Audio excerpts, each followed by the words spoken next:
Somewhere right now, a 32-year-old named Jason is checking his 401k balance and feeling good about it.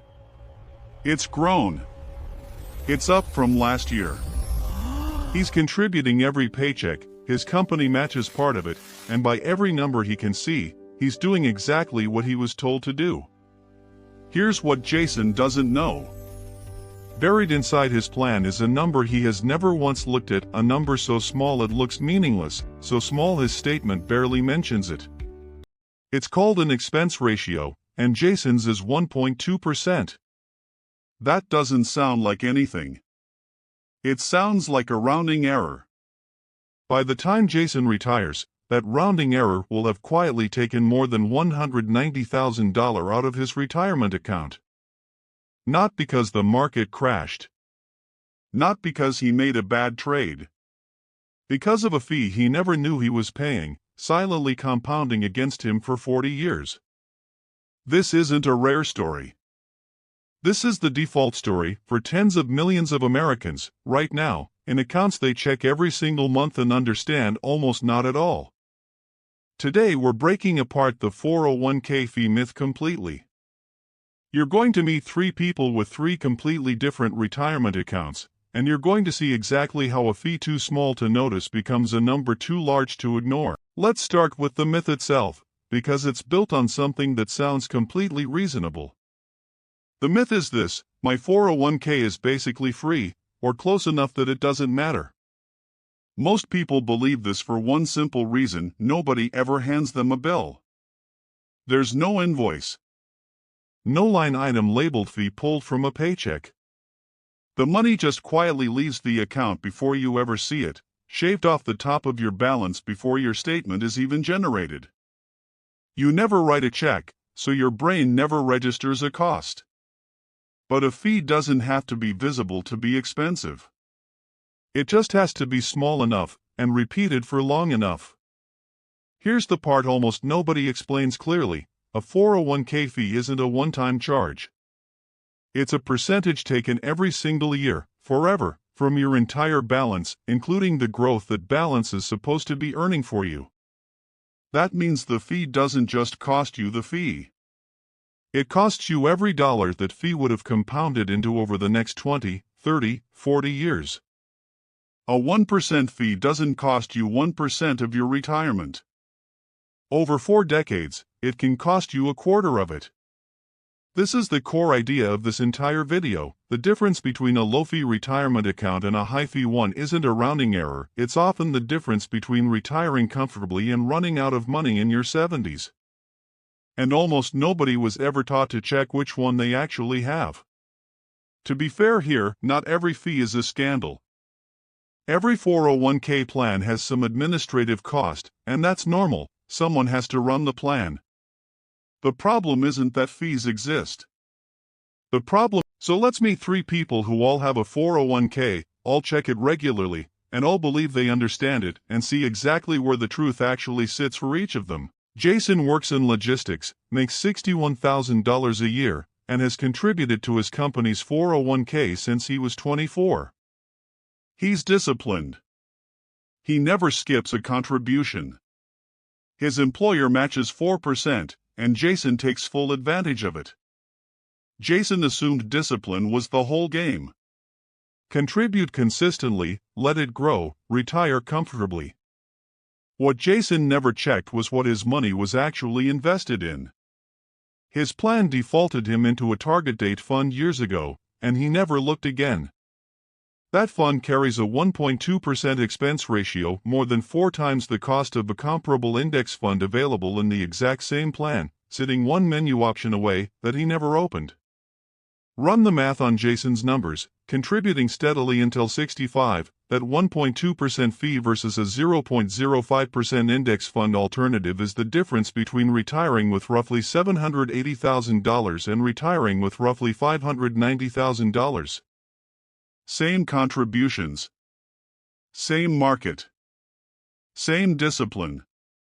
A $190,000 gap, created entirely by a number Jason never once looked at, quietly compounding against him for 4 decades. Priya is a nurse manager making $88,000 a year. Unlike Jason, Priya is proud of her retirement account. She checks it monthly, she's read a few books on investing, and she knows the term expense ratio. She even switched out of her plan's most expensive fund years ago into something she believed was cheaper. Here's Priya's problem, and it's a more dangerous one than Jason's, because it hides behind the appearance of good habits. Priya only checked the fund level fee, the cost of the specific investment she picked. She never checked the plan level fee, the administrative cost her employer's 401k provider charges on top of that, buried in a separate disclosure document she was mailed once, years ago, and never opened. That plan level fee is another 0.85% she's been paying without knowing it, stacked on top of the fund fee she thought she'd already fixed. Priya did real work. She just checked one number instead of two, because nobody ever told her there were two numbers to check. The fix for Priya wasn't more research, it was knowing where the second fee was hiding, and either pushing her employer for a better plan provider or, Marcus works in software, makes $105,000 a year, and unlike Jason and Priya actually did the deep dive. He requested his plan's full fee disclosure, compared his fund options line by line, and moved his entire balance into the lowest cost index option available in his plan, sitting at a 0.04% expense ratio. This is the honest, important part of this video. For someone in Marcus's position, there isn't a dramatic hidden number left to expose. Marcus's plan genuinely is efficient, and no framework reveals a problem that isn't there. What Marcus's story actually proves is the size of the gap. His projected retirement balance sits close to $770,000 higher than Jason's over the same 40-year window, on similar income and similar contributions, purely because of where the fee number landed. Marcus isn't a genius. He just spent 20 minutes reading a document most people never open. The reason all three of these stories matter together is this: from the outside, Jason, Priya, and Marcus look almost identical. All three contribute consistently. All three check their balance. All three believe they understand their account. But the fee sitting inside each of their plans is completely different, invisible on the surface, and worth hundreds of thousands of dollars by the time it's. If you're watching this and you don't know your own number, here's exactly how to find it and what to do once you have it. Step 1. Find your plan's fee disclosure document. By law, every U.S. employer-sponsored 401k must provide a fee disclosure, often called a 404(5) disclosure, either mailed to you once a year or available on your plan provider's website under Documents or Disclosures. This is the document Priya never opened and Marcus read line by line. It lists every fund's expense ratio, plus the plan's administrative fee, in one place. Step 2. Separate the two numbers, fund fee and plan fee. This is exactly where Priya went wrong. Your fund's expense ratio is not your total cost. Add the plan administrative fee on top. That combined number is your real, total annual cost, and it's the number that actually compounds against you. Step 3. Compare your fund options inside your own plan. Most 401k plans offer more than one option in the same category. Jason's plan had a 0.05% index fund sitting right next to his 1.2% target date fund the entire time. You are very often not choosing between your plan and someone else's, you're choosing between options your own employer already gives you, and most people never scroll past the default. Step 4. If your plan is genuinely expensive, don't stop contributing, redirect what you can. Never walk away from a full employer match to avoid a fee. The match itself usually outweighs even a bad expense ratio.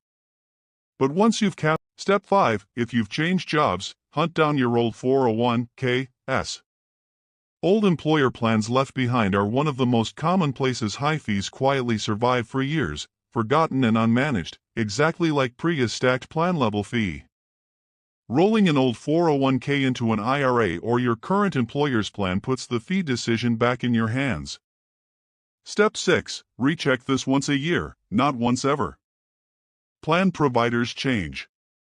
Fund menus change. Fees change. The entire value of this framework disappears if it's a one-time check instead of an annual 5-minute habit, the same 5 minutes that separated Marcus's outcome from Jason's, repeated once a year for 40 years. The entire point of this framework is the same as before. Most people aren't failing at retirement because they're undisciplined. They're failing because a specific, findable, fixable number was never put in front of them in plain language. So, is your 401k actually stealing from you? Not maliciously, and not on purpose. Nobody designed this to be hidden out of malice. But the structure of the system, a fee too small to notice, deducted before you ever see the number, compounding silently for decades, means it functions exactly like a slow, invisible cost whether anyone intended that or not. Jason didn't fail. He just never had a reason to look. Priya looked, but only halfway. Marcus looked all the way, and the gap between his outcome and Jason's is worth more than most people's entire retirement savings. That gap is real, it's specific, and unlike a lot of what shows up in personal finance content, it's fixable in about 20 minutes with a document you already have access to right now. If there's one thing to do today, log into your 401k provider's website, search for fee disclosure, and just read it, the same document that changed the entire trajectory of Marcus's retirement. You don't need to change anything yet. Just see the number. If this video helped you find your own number, subscribe. Next week we're doing a full side-by-side walkthrough of how to actually roll over an old 401k into a low-cost IRA, step by step, on screen. See you in the next one.